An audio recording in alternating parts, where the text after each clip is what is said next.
Sergio. Sergio, la entrevista, hombre. Joder con producir. Ya estamos de vuelta de las vacaciones, ese tiempo irrisorio, ese tiempito pequeño que tenemos como derecho retribuido. Un derecho que, por ejemplo, no tienen ni los fijos discontinuos ni los trabajadores o trabajadoras de ETT. ¿No resulta curioso que cuando no trabajamos somos más felices? No queremos hablar de burpees, de alto rendimiento ni de coaching neoliberales. Queremos hablar de la vida horizontal, holgada, relajada y perezosa que merece la clase obrera y que sustituya lo productivo, el aprovechamiento del tiempo y lo vertical. Y para ello tenemos en el piquete de CGT Metal Madrid a Juan Evaristo Balsbois y su derecho a las cosas bellas. Hacen falta hechos.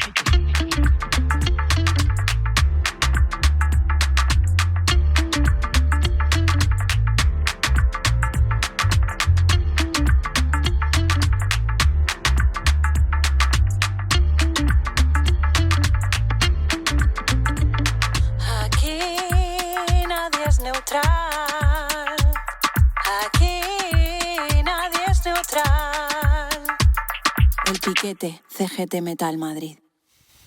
Bueno, pues comenzamos este piquete de CGT Metal Madrid con un invitado que nos hace muchísima ilusión, como es Juan Evaristo Balsbois, y al cual le queremos dar las gracias por aceptar nuestra invitación a este pequeño medio y, como siempre, también agradecer a Rojo y Negro que nos brinde la ocasión de poder estar con estos medios de opulencia.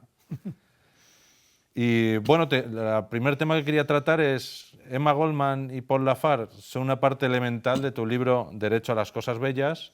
¿De dónde vino la necesidad de escribir este libro, primeramente? ¿Y qué te hizo el clic para lograr unir a tan tremendos personajes políticos? Bueno, de entrada, muchísimas gracias por tenerme aquí. Es un gustazo estar charlando con vosotras sobre las ideas del libro. Me interesan mucho Emma Goldman y Paul Lafargue, pese a que respondan a tradiciones de lucha y de activismo divergentes y en ocasiones incluso confrontadas, claro, por dos cuestiones en concreto. De un lado, ambos nos hablan de derechos, ambos defienden un derecho y un derecho a una vida buena. Es decir, hay en ellos una propuesta que siempre pasa por el lado de las cosas bellas, del hedonismo, del gusto de disfrutar de la vida, ¿no? En ese sentido, en ambos hay una apuesta de máximos, y una apuesta de máximos que, al movilizarse desde el derecho, está pensada para todos, ¿no? Es decir, los horizontes de vida buena comunitarios no han de ser algo marcado por la austeridad, no han de ser una cuestión de mínimos, sino que pueden ser realmente una forma de vida buena para todos, ¿no? Si analizamos muchas de las conquistas sociales en nuestro país del último siglo, observamos, esto lo explica muy bien, por ejemplo, David Harvey, que es solo desde la noción de bien común que se puede alcanzar metas de vida buena que de ningún modo se podrían obtener por iniciativas privadas. Por ejemplo, la seguridad social y el derecho a la jubilación son un caso por excelencia de esto. Entonces, eso me interesa mucho los dos de los dos. De otro lado, que en ambos casos hay primero una enunciación de un deseo que luego viene guiado por un derecho, ¿no? En el caso de Emma Goldman dice, quiero libertad, el derecho a expresarse por una misma, el derecho de todos a las cosas bellas y radiantes. Y en el caso de Paul Lafargue dice, bueno, en el momento en el que nos desenamoremos del trabajo porque estamos hartos, digamos, yo lo quiero, ahí proclamaremos los derechos de la pereza. Entonces, digamos, lo que nos moviliza es un deseo colectivo, y ese deseo, como digo, siempre está vinculado con un horizonte de vida buena comunitario. Eso es algo que me interesa mucho de los dos, y es justamente también de donde venía la idea del libro, por acabar con tu pregunta. Yo escribí antes otro ensayo que se llama Metafísica de la pereza, que era una reflexión sobre este término. He escrito y investigado otras cuestiones sobre inoperancia, sobre rechazo del trabajo, Pero un temor que tenía y que hablando con mucha gente me venía siendo expresado es justamente que al leer estos ensayos, estas reflexiones, la gente podía pensar, bueno, muy bien, esto de la pereza está genial, ojalá pudiera, pero parece que es una cosa de unos privilegiados o una cosa como individual que puedo hacer yo en mi habitación cuando digo, uy, pues ahora voy a desconectarme, etc. Entonces, para mí la idea del derecho y del derecho a la pereza, que obviamente es algo que le debemos a la FARC, tenía que ver con pensar siempre un deseo y un horizonte de vida buena para todos, ¿no? Como que ese derecho movilizara siempre el para todos, ¿no? Y que entender que este cambio de deseo, que la pereza y que esta lucha siempre es un proyecto colectivo. Claro, en todas las entrevistas que realizamos en el anterior programa que llamábamos Encuentros con y en esta nueva producción con Rojo y Negro, El Piquete, nos gusta hablar de la campaña que iniciamos de CGT Metal Madrid, de la que estoy muy orgulloso, con ayuda de otras afiliadas de enseñanza y de diferentes, también económicos, por la reducción de la jornada laboral a las 30 horas sin merma económica, obvio. Intentando imaginar pues, ese horizonte más amable del que das cuenta en el libro y donde no solo luchas contra algo, sino por algo. Y la pregunta suele ser si la ilusión puede ser más movilizador que la rabia. Pero tú en tu libro lo comienzas con una dedicatoria que dice para Paula por su rabia con su ternura, que me pareció increíble, que me recordaba a esa lucha. ¿Cuál crees que es la mejor manera de presentar ese horizonte, con rabia o con ternura?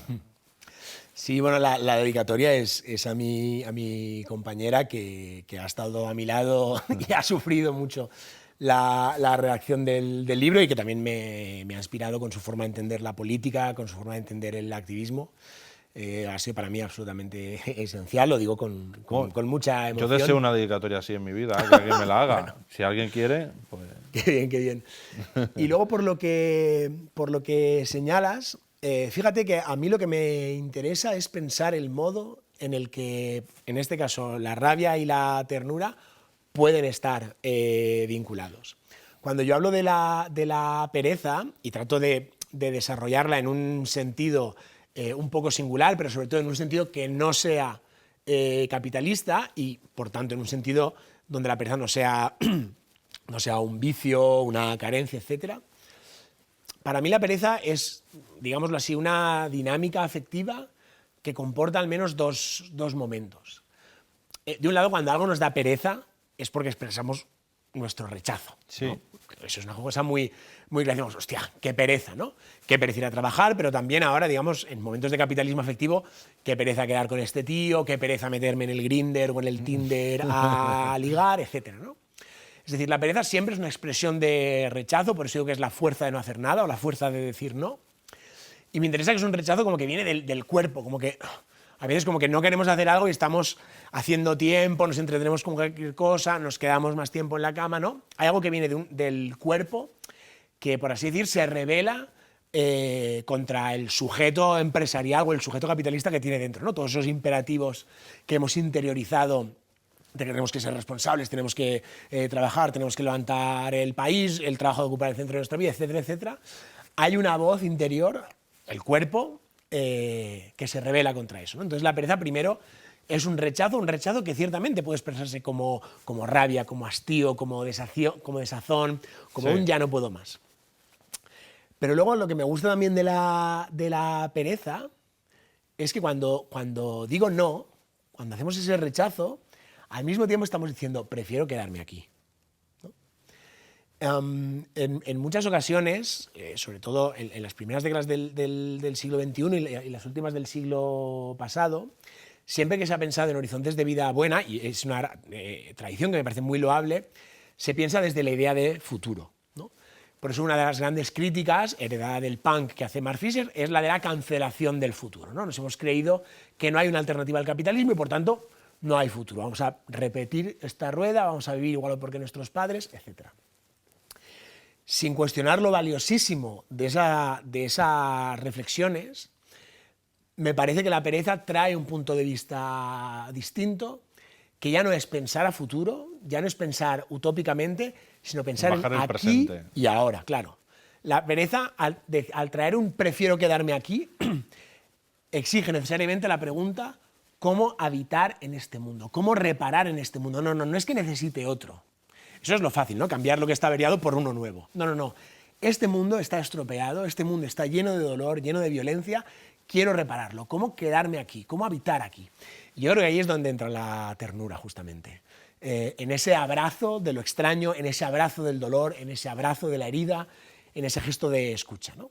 Entonces podríamos decir que sí, efectivamente, me gusta pensar la pereza, por supuesto, como un sentimiento público, como algo que es siempre colectivo, pero que trae esa dinámica entre ternura y rabia. Por ejemplo, pensadoras como Judith Butler han hecho esto en textos como La fuerza de la neoviolencia, desde la idea de un pacifismo agresivo o una militancia alegre, ¿no? Pues en el caso de Silvia Federici o de otras autoras, a mí me gustaría hacer un ejercicio similar. Claro, porque muchas veces yo, que estoy convencido absolutamente de ello y de la reducción de jornada, quiero trabajar menos. Muchas veces el cómo nos metemos eso en el cerebro, porque muchas veces hasta nosotros mismos nos sentimos mal de ese no aprovechamiento del tiempo. Y ahora hablando contigo, que haciendo la entrevista no se me ocurrió, pero se me ocurría una canción que tenía Chicho Sánchez Ferlosio, increíble, el cual amo, se llamaba Hoy no me levanto yo, sí, que es toda, precisamente viene a tu libro muy bien, pues es la lucha que tiene por no querer levantarse, donde vienen los clérigos, viene su suegra. Sí, la esposa, la suegra. Sí. Y creo que eso es como que es también nuestro propio cerebro nos ataca en esa idea de la pereza. Y eso es algo que cómo llevarlo de forma pública es un poco el cómo de tu libro, ¿no? Sí, bueno, hay muchos matices interesantes en tu pregunta.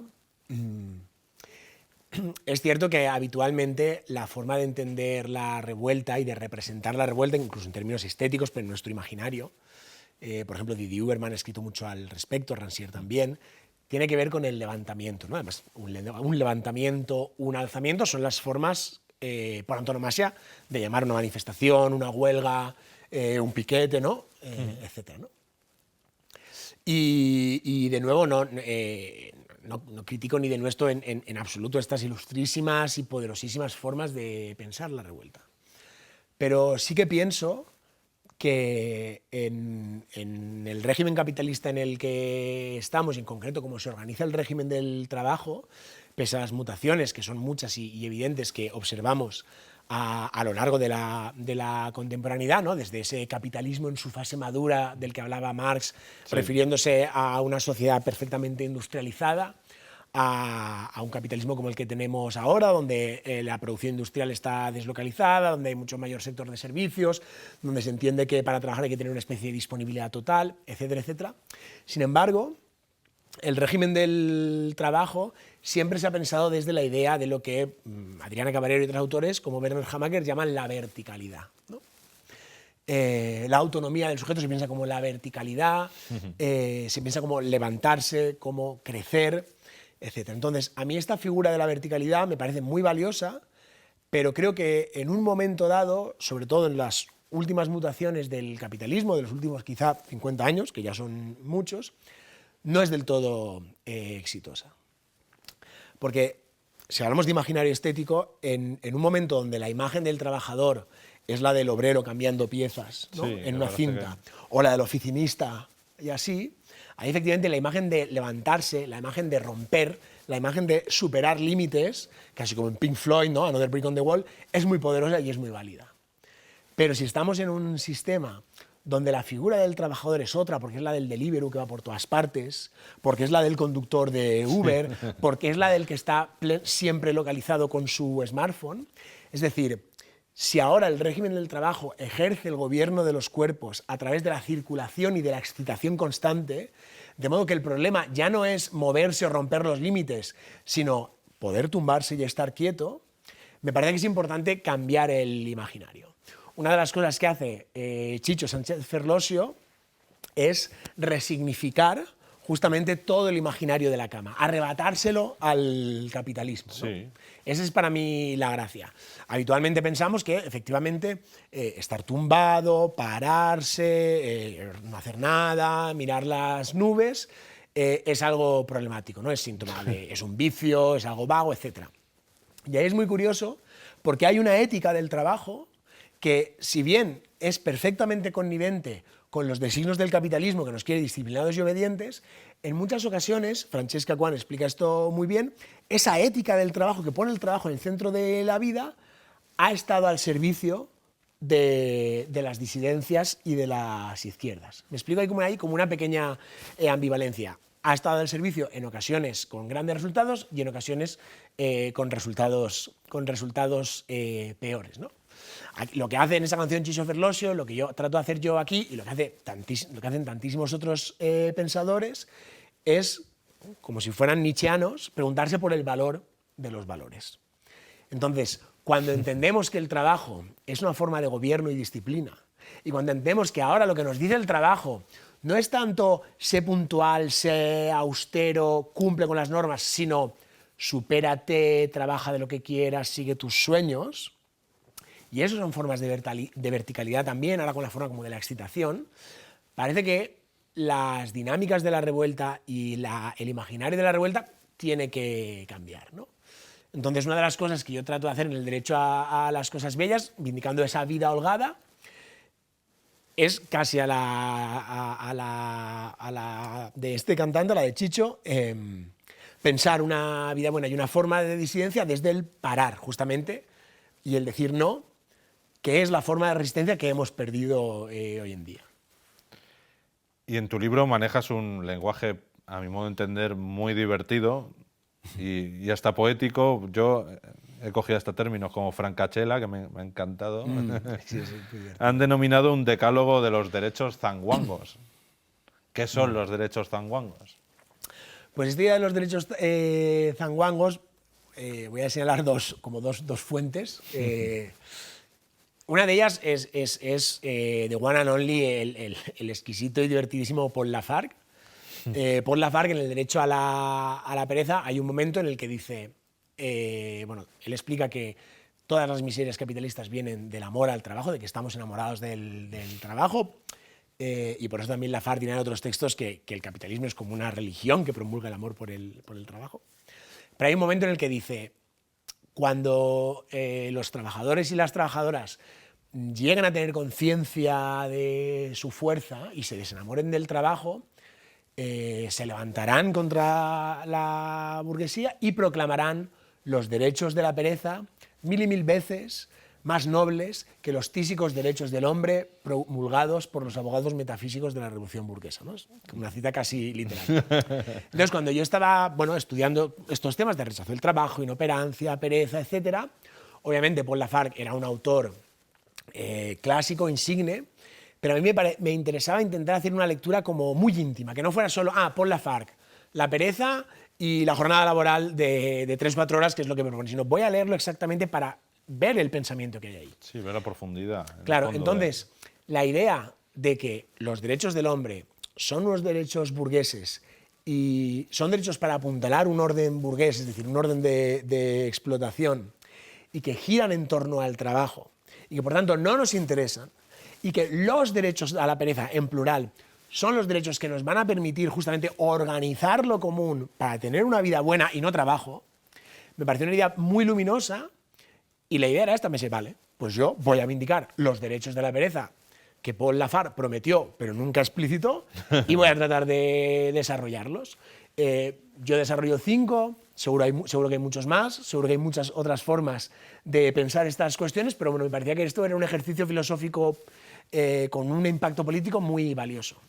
Y luego la idea del zanguango, bueno, de entrada, zanguango o sanguango en valencià, es un término que se dice mucho en Elche, que es de donde vengo, mi hermano me lo decía mucho de pequeño, pero por ser un poco pedante, si me permites, el término zanguango etimológicamente viene de zanco, viene de zangón, y alude, digamos, a esa imagen torpe, desgarbada, de alguien que va andando con unos zancos, o de alguien que es patizambo, es decir, que es muy grande y entonces anda como sin mucha gracia, ¿verdad?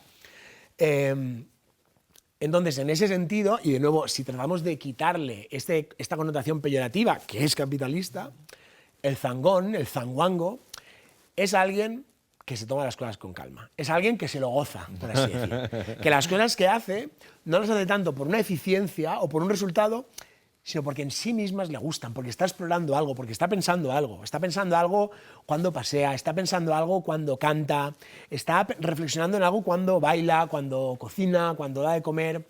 Es algo así como un denuedo inverso, ¿no? Como un gusto por habitar, justamente, ¿no? Y esa es la connotación que yo quería darle a esos derechos zanguangos, ¿no? Los derechos del hombre y los derechos del trabajo siguen pensando que vivimos para trabajar y por eso blindan el trabajo y nos hacen amarlo. Los derechos a la pereza no, dicen, trabajamos, bueno, bien, hay que trabajar, podemos asumirlo, aunque también sería cuestionable en términos filosóficos, pero aquí estamos para vivir y para empezar y para inventarnos cosas. Y eso no nos lo trae el trabajo ni nos lo traen los derechos del hombre. Eso nos lo trae la pereza y un gusto por habitar entre todos y entre todas las criaturas, sean humanas o no, que nos acompañan ahora, ¿no? Los derechos zanguangos justamente tratan de movilizar tanto el imaginario como la agenda política para pensar en estos términos. Dentro de la propuesta de reducción que tenemos de las 30 horas, subrayábamos, importante, a qué se dedica el ocio en esa expropiación de nuestro propio tiempo al capital. Y donde en tu libro hablas del problema del descanso de consumo, donde la holgazanería se sostiene con el trabajo de otras. ¿Cómo crees que hemos llegado a aceptar tal perversión con bastante tranquilidad? Sí, bueno, hay varias cuestiones, varias capas en esta pregunta que es súper interesante, además. De un lado, ciertamente, el descanso cada vez más es una especie de mercancía de lujo. Y lo vemos en todos estos adjetivos, slow fashion, slow food, slow life, etc. E incluso en series de televisión que tratan sobre el descanso, en realidad, como White Lotus, por ejemplo. El descanso se ha convertido en una mercancía de lujo, en algo que es exquisito y al alcance de unos pocos, cuando en realidad tendría que ser de lo que va toda la película, ¿no? Muchos nos dicen, demasiado nos dicen que el trabajo dignifica, pero en realidad el trabajo nos hace muchos muy miserables. Lo que dignifica de verdad, lo que realmente dignifica es el descanso, es estar descansado, es levantarse poco a poco, es poder lavarse los dientes, es poder cuidar de los tuyos, es tener tiempo para cocinar, algo cada vez más difícil, es tener tiempo para vivir con un conjunto de actividades que son gustosas como una forma de explorar qué significa vivir y no para obtener una eficiencia o un rédito o un resultado o para crecer, sino más bien para quedarse. Entonces, esa es la primera cuestión. Si un espacio político, si un espacio democrático es digno de ese nombre, es porque blinda el descanso. Es decir, porque valora la vida en sí misma y no por su productividad. Esta es una primera cuestión, ¿no? De ahí la idea también del derecho al descanso. No, si el descanso es una propiedad privada, no, abolir la propiedad privada, el descanso tiene que estar socializado, tiene que estar repartido para todos. Que el descanso de unos se cubra con el descanso de otros, esto de un lado habla de nuestra interdependencia. Siempre que nos tumbamos sobre alguien, humano o no, pero siempre que nos tumbamos sobre alguien. Entonces la cosa es, digamos, tener la empatía y el sentido político de pensar que yo también voy a poner mis brazos para que se tumben sobre mí, precisamente porque todas las vidas valen lo mismo. No unas valen más que otras, no las vidas blancas, no las vidas masculinas, no las vidas del norte global, no las vidas burguesas, etcétera, valen más que otras, todas valen lo mismo, ¿no? Entonces, siempre que pensamos en descanso, o siempre que estamos descansando, yo creo que el gesto político, el gesto de conciencia social es pensar, alguien está trabajando ahora para sostenerme, o ha limpiado esto, o ha construido esto, o mañana vendrá a recoger esto, tal cual. ¿Qué haré yo? ¿No? Y pensar desde estos términos. Un sentido público, casi. Efectivamente, un sentido público, ¿no? Entonces, estas son las cuestiones. El problema quizá, porque creo que me preguntas por cuestiones vinculadas a posiciones ideológicas, de pensamiento o de pérdida de conciencia crítica, es cuando entendemos la sociedad desde lo individual y que la sociedad es un espacio donde para triunfar o para estar bien o para tener una vida buena, hemos de emprender siempre proyectos individuales o narcisistas. Es decir, pues todos los gurús que nos dicen cómo hacerte rico, cómo tener tu primer millón, pero también incluso todas las películas de superhéroes, donde siempre es alguien, una persona que tiene algo único que puede explotar, etcétera, ¿no? Si tenemos ese horizonte donde, como ya decía Margaret Thatcher, la sociedad no existe, solo hay individuos y familias, que, bueno, de órdago, claro, ahí efectivamente entendemos ya que las vidas valen más o menos según su mérito, ¿no? Yo descanso porque me lo he ganado, me voy de vacaciones porque me lo he ganado, si tú no te lo has ganado, etcétera. Como si la igualdad de oportunidades fuera perfecta, como si no fueran las herencias y las ascendencias y las buenas familias, los capitales sociales, lo que garantizará luego la reproducción social, etcétera, etcétera. Pero desde ahí justamente ya ponemos en el centro de la vida y del pensamiento el capital y el trabajo como forma de obtener capital y, por tanto, ahí el descanso aparece como una especie de premio, si se quiere, pero no como un derecho, ¿no? Entonces yo creo que es esta forma de pensamiento, bueno, la que nos hace, tristemente, asumir como normal, que esto es lo crítico, lo catastrófico, que tantísima gente no pueda descansar. No pueda descansar. Porque necesitan varios trabajos para llegar a fin de mes, o porque, aunque tengan un buen trabajo, el precio de la vivienda está tan alto que no tienen poder adquisitivo, porque son migrantes y tienen que trabajar de mil cosas en negro, etcétera, etcétera, etcétera, ¿no? Entonces también, bueno, de hecho, uno de los ejercicios del libro es pensar, bueno, ¿qué ocurriría si pensamos la vida buena desde el descanso como forma de cuidado, como forma de interdependencia, como forma de vida holgada? Pero también, ¿qué pasaría si interrogamos nuestro sistema actual, el estado de cosas, desde el descanso? Si pensamos que la vida buena en un país no se mide por la felicidad, no se mide por el crecimiento, no se mide por la riqueza, etcétera, sino por el descanso. ¿Qué pasaría, no? Aparecerían nuevas preguntas, aparecerían nuevas medidas políticas, otra forma de pensar la ciudad. Y ese es uno de los esfuerzos que trato de hacer en el libro, justamente. Yo vivo mucho con la frase, claro, nosotros los que hacemos este programa somos trabajadores de fábrica, pues es Metal Madrid, y vivo mucho con la frase de cuántos amaneceres vemos y cuán pocos disfrutamos. Esa es una cosa con la que voy siempre en mi nuca.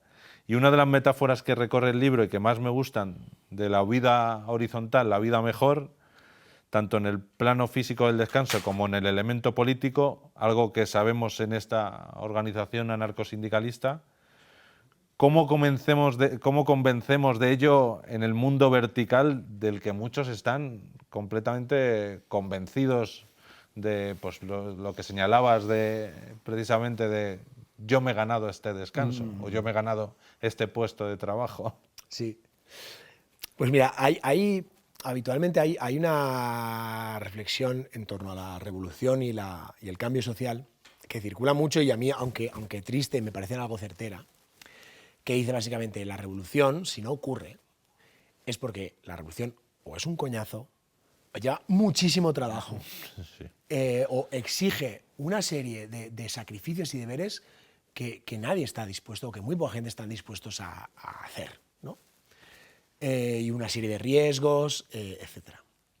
En ese sentido, yo pienso, esto es un adagio, un dictum feminista, que cuando acontece la revolución, cuando tiene lugar un cambio social, sea de una forma acontecimental o sea de una forma progresiva, es porque primero ha habido un cambio de deseo.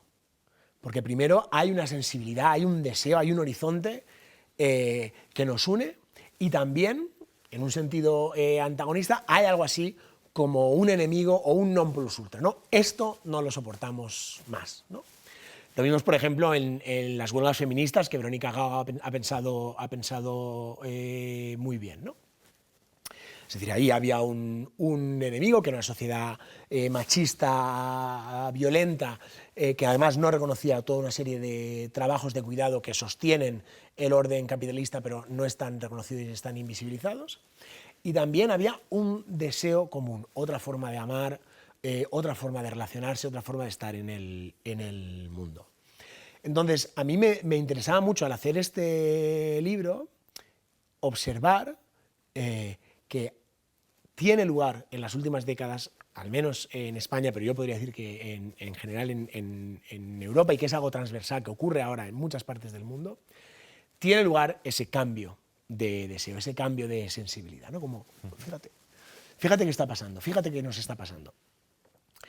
En las últimas décadas, los años 90, los años 2000, la cultura del trabajo ha estado gobernada por una economía afectiva de pasión por el trabajo, de enamoramiento del trabajo, la idea del dream Del job. lobo de Wall Street. Claro, el lobo de Wall Street, pero trabaja de lo que quieres, etc., ¿no?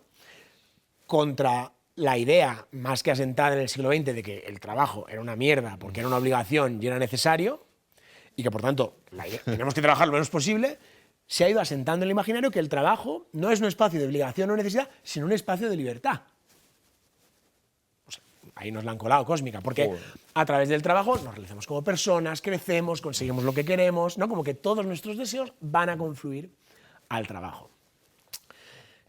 ¿No? La figura del empresario de sí mismo, y un ejemplo muy bueno es el que acabas de poner, es la que resume todo eso, ¿no? La idea también del self-made man, ¿no? El hombre hecho a sí mismo, etcétera, etcétera, ¿no?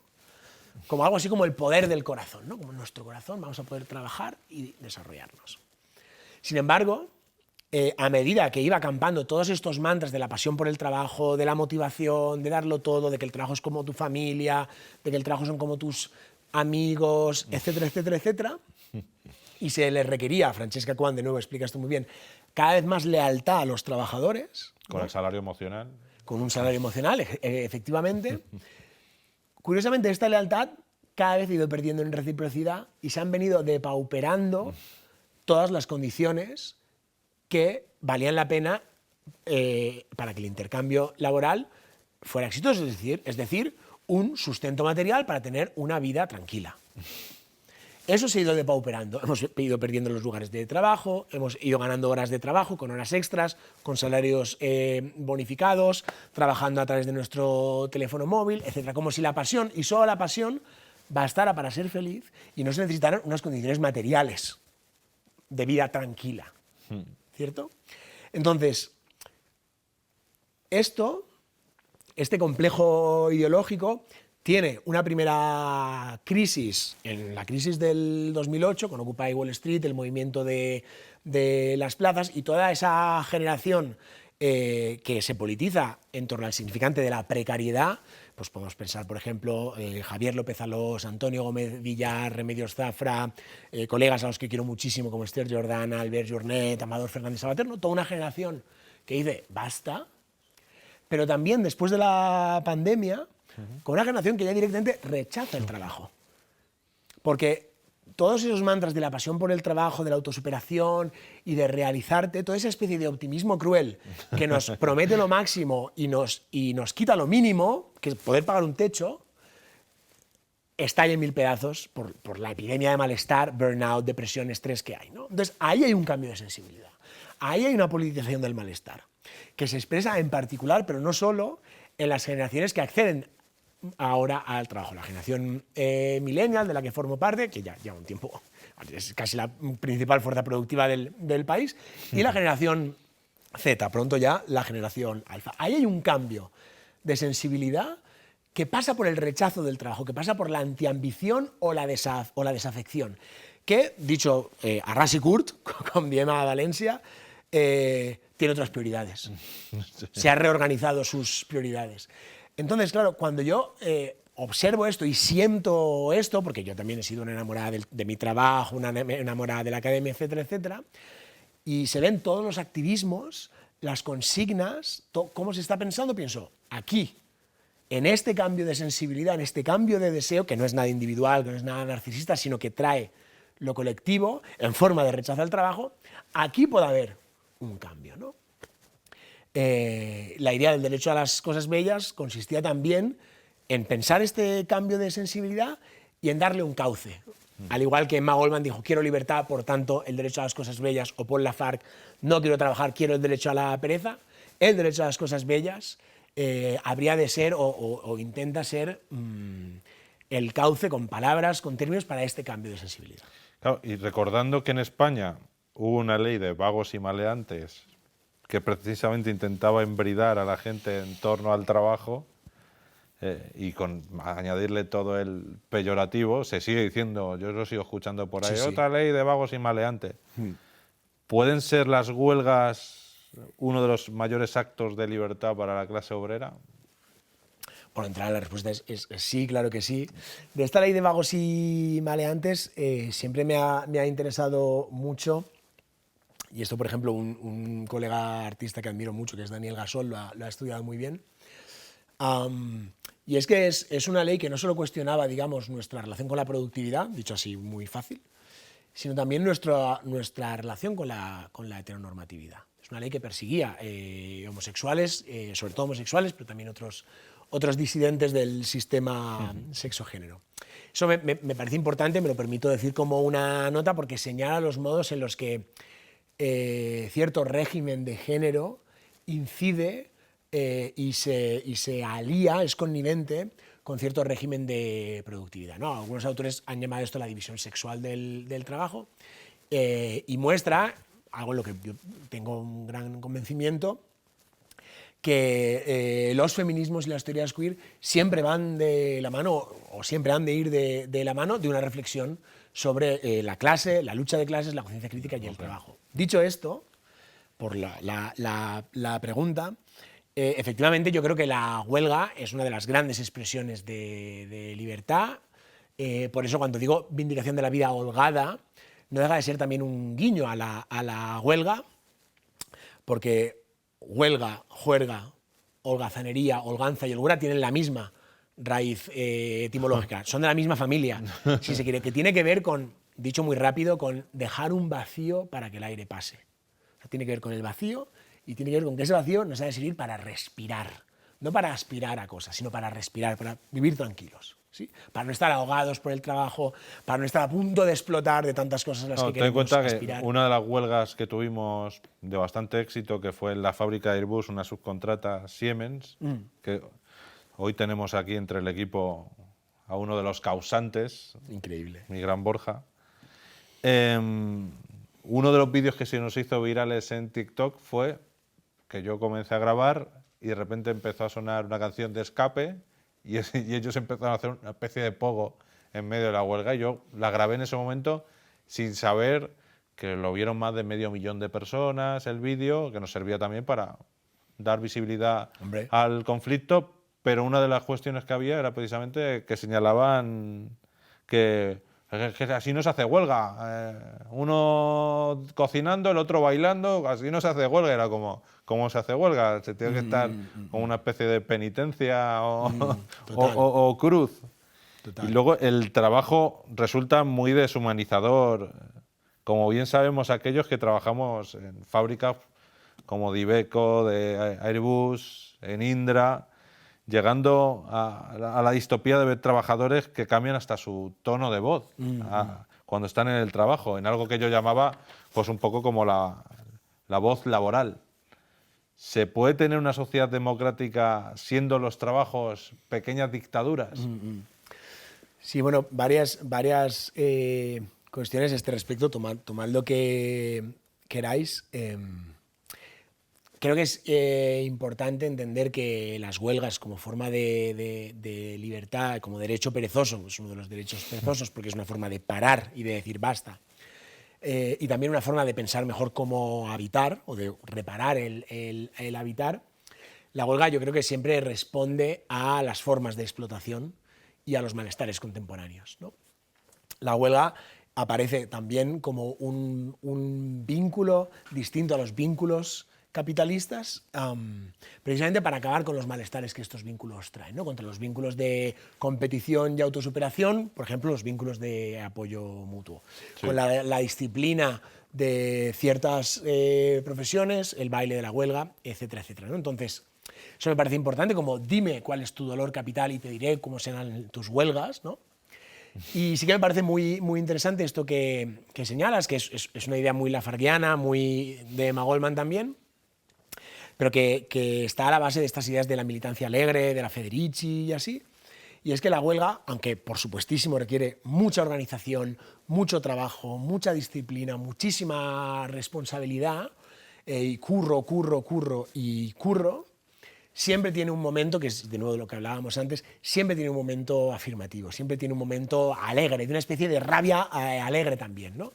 Y por eso en tantísimas huelgas, no solo en la que dices, que me parece bellísima, claro que hay bailes y batucadas y procesiones, pero es que también hay veces que se ocupan las fábricas y se llenan de talleres, de comidas, de encuentros, etc., ¿no? Entonces, creo que es muy importante para la causa revolucionaria, para las izquierdas, no olvidar jamás el elemento del placer, el elemento afirmativo, ¿no?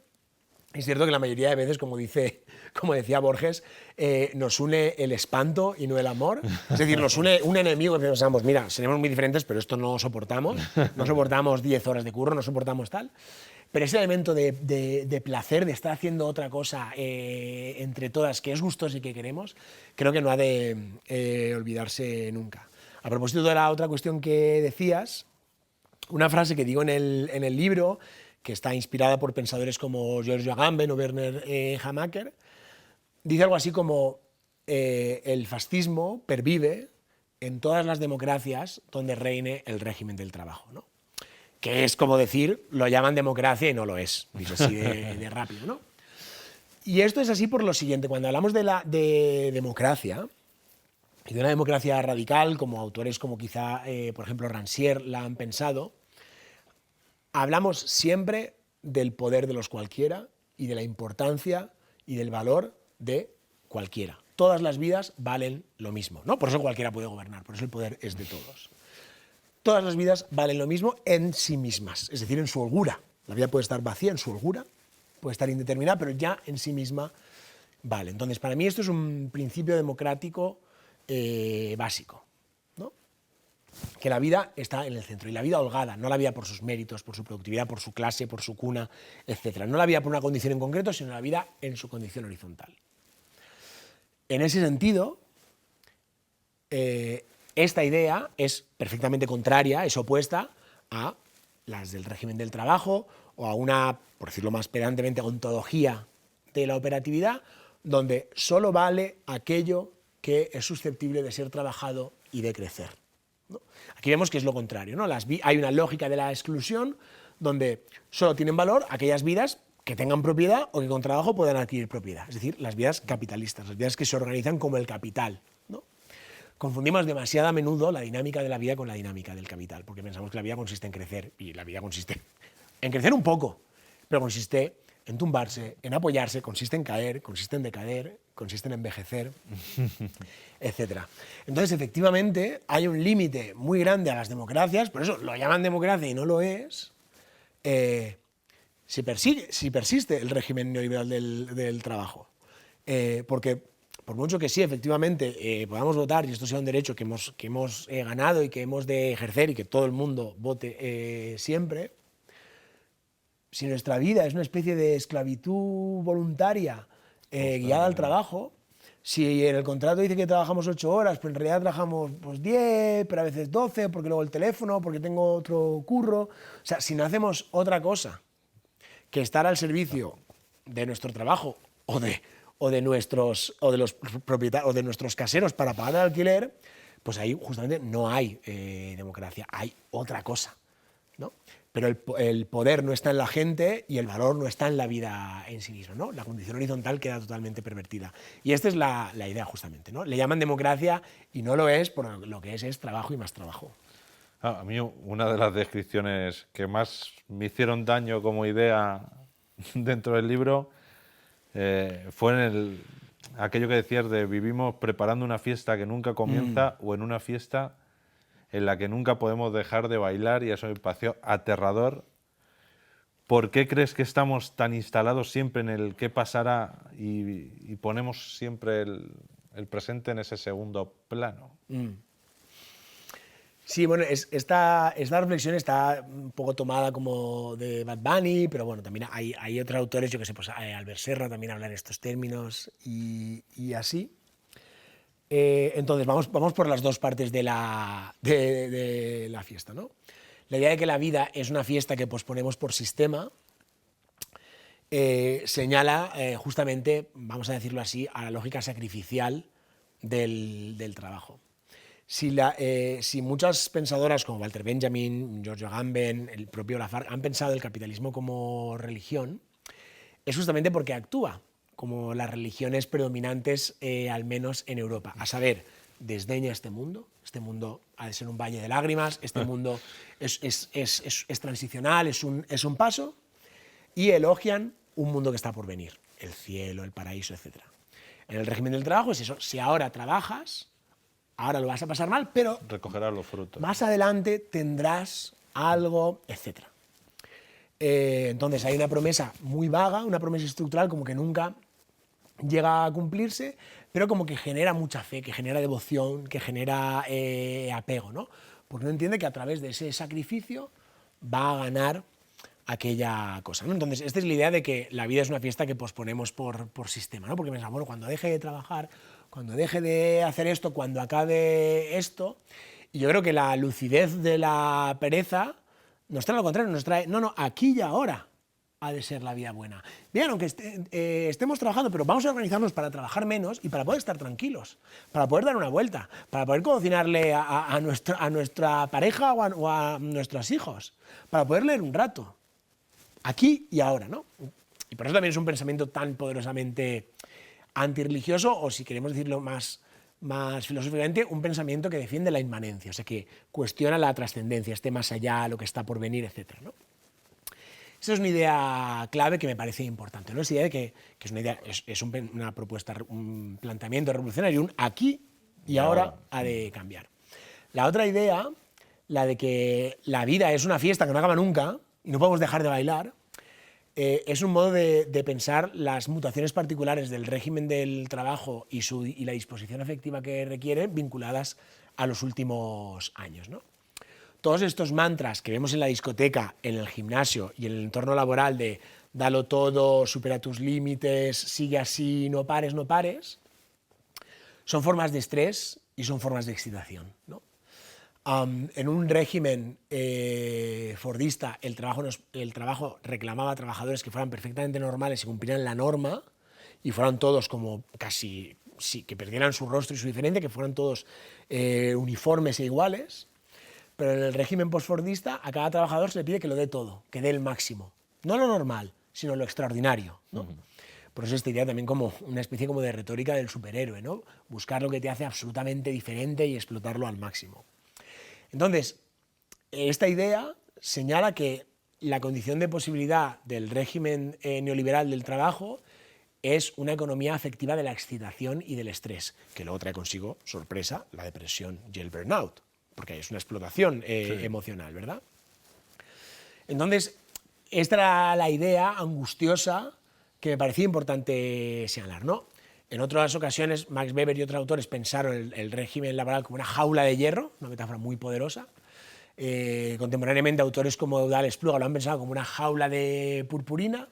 A mí me gusta también la idea de esta especie de una discoteca de la que uno no puede salir, no puede dejar de bailar, ¿no? Que es como otra forma de tortura infinita, ¿no? Y habla de ese imperativo de goce o esa demanda de lo máximo que tenemos para organizar el trabajo y nuestra vida, ¿no? Tanto de una fiesta que posponemos por sistema como de una fiesta obligatoria hemos de huir. La vida está en otra parte. La vida no tiene que ver con la verticalidad, tiene que ver con estar tumbado.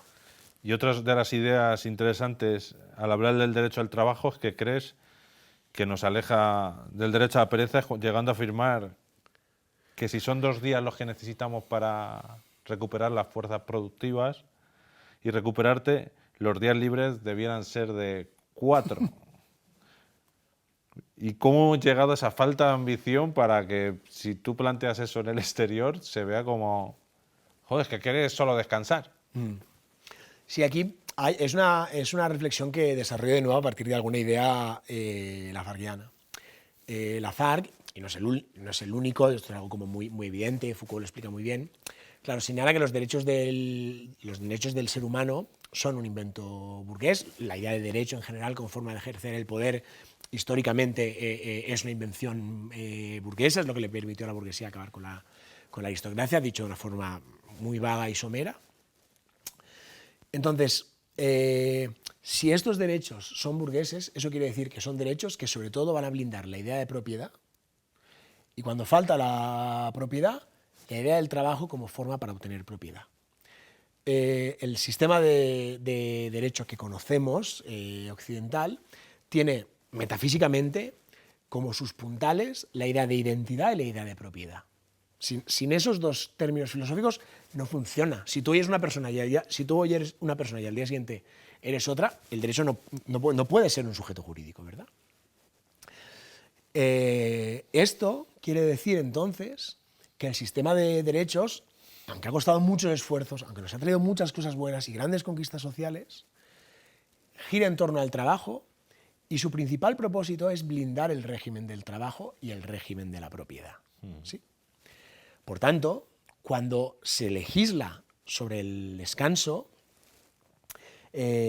cuando la Organización Internacional de Trabajadores en los años 70 empieza a promover las vacaciones, el régimen de vacaciones obligatorio y así, lo que observamos en la Declaración de los Derechos del Hombre y el Ciudadano a propósito del descanso es que lo que se legisla es el derecho al descanso necesario. Entonces, esa palabrita para mí es la madre de todas las trampas, tiene todas las trampas. Pero cuando se dice descanso necesario, de lo que se está hablando es, en términos técnicos, del tiempo de reproducción de la fuerza de trabajo. Es decir, se está hablando del ciclo capitalista, se está hablando del régimen del trabajo. Y es que, sorpresa, si no tenemos un tiempo para recuperar esa fuerza de trabajo, es decir, un tiempo en el que dormir, alimentarnos, aprender a hablar, cuidarnos, limpiarnos, aprender a poner esa voz obrera, esa performance del trabajador motivado y productivo. Si no tenemos esto, el ciclo no puede seguir. No hay producción ni consumo, sino hay reproducción. Entonces, el descanso necesario es eso. Cada vez que legislamos a propósito del descanso necesario, que por supuesto es importante porque, sorpresa, necesitamos descansar, esos derechos no están al servicio de la vida buena, no están al servicio de nuestra libertad, están al servicio del régimen del trabajo. Porque si no se reproduce la fuerza del trabajo, repito, esa fuerza del trabajo no se puede consumir y por tanto no hay producción. No hay producción de plusvalía, no hay producción de valor ni de plusvalía en un régimen capitalista. ¿Sí? Esa es la idea. Entonces, en el libro, que en algunos momentos tiene exigencias de máximos, digo, bueno, el derecho al descanso necesario, por supuesto que lo tenemos que conseguir, pero porque es una necesidad, porque si no dormimos, nos morimos, si no nos nutrimos, nos morimos. Es decir, el sueño es uno de los recursos naturales más amenazados que nos podemos encontrar, porque los cuerpos, si no descansan y duermen, se caen, así, de fácil, ¿no? Jonathan Crary explica esto muy bien, David Leader también, bueno, hay muchos autores del sueño, Miguel Ángel Hernández, muy bellamente, en El don de la siesta, bueno, etc. Entonces, claro, yo pienso, bueno, si lo que tenemos que hacer es desplazar el foco y que no sea el trabajo, sino la pereza lo que esté en el centro, no la vida productiva, sino la vida holgada, aquella a lo que vamos a aspirar como comunidad que organiza lo público, lo que tenemos que legislar es el descanso libre. Porque en el descanso, es decir, en poder parar, en poder decir no, es donde empieza nuestra libertad, en un momento de circulación, excitación y productividad desbocada. Esa es la cosa. Entonces tenemos que decir, bueno, estos derechos, para apuntalar nuestra dignidad como ciudadanas y personas, etcétera, tienen que blindar el descanso libre, el tiempo libre. El descanso necesario, hombre, también, obviamente. Entonces, ese es el gesto que me parece importante, ¿no? La exigencia de un derecho al descanso libre, a poder descansar holgadamente. Es cierto, como señalábamos antes, que estos derechos pueden tener una limitación muy grande, que es la de un sistema orientado a los servicios y al consumo, ¿no? Es decir, como los empresarios de, yo qué sé, de Netflix se frotan las manos porque pensarán, cuando les des más horas, pues más estarán consumiendo. De hecho, esto me lo explicó Marta García ayer, cuando se implantaron las plataformas de Netflix, el gran CEO dijo que su principal enemigo no era la piratería, que en España siempre ha estado desbocada, por suerte. No, el principal enemigo de las plataformas como Netflix eran las horas de sueño. Esa era la gran competición, ¿no?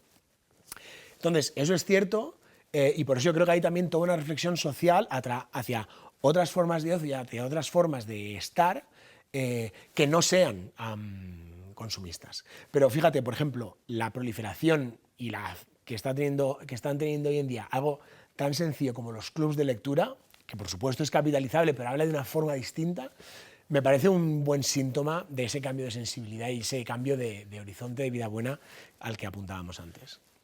Si tuviéramos que resumir el derecho a las cosas bellas en una pintada en la pared de una fábrica, ¿qué frase pondrías con spray rojo y negro?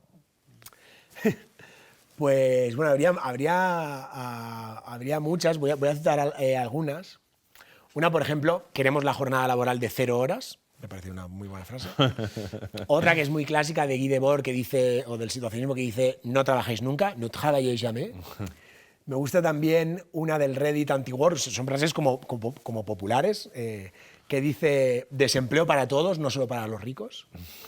Entonces, todas esas frases me parece que podrían resumir muy bien algunos de los esfuerzos del derecho a las cosas bellas. Hay otra muy típica que dice algo así como no odias los lunes, odias el capitalismo, ¿no? Por ejemplo. O All I want for Christmas is the means of production.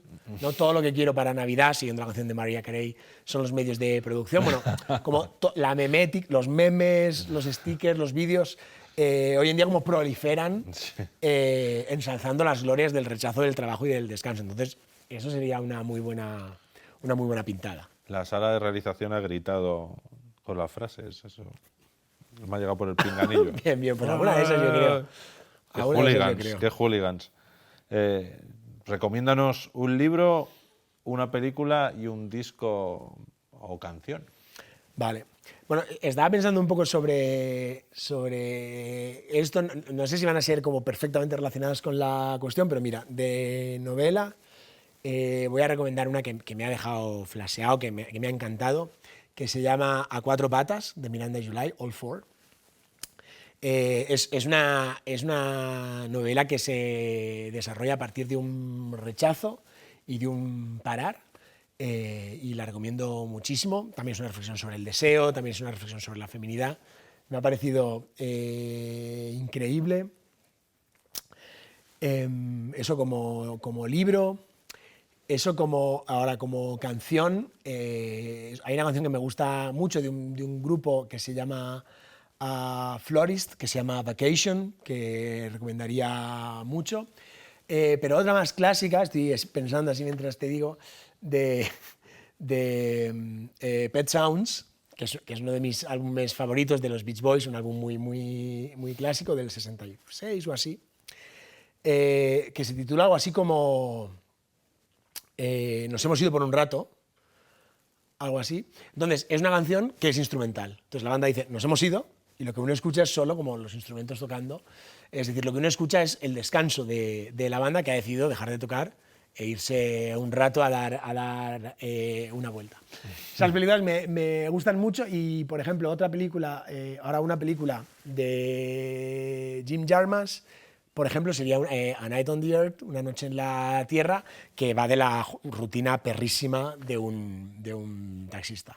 Habría muchas otras más, quizá más relacionadas con esto. No, pero bueno, era en torno a lo que a ti te emocione, vaya. Sí.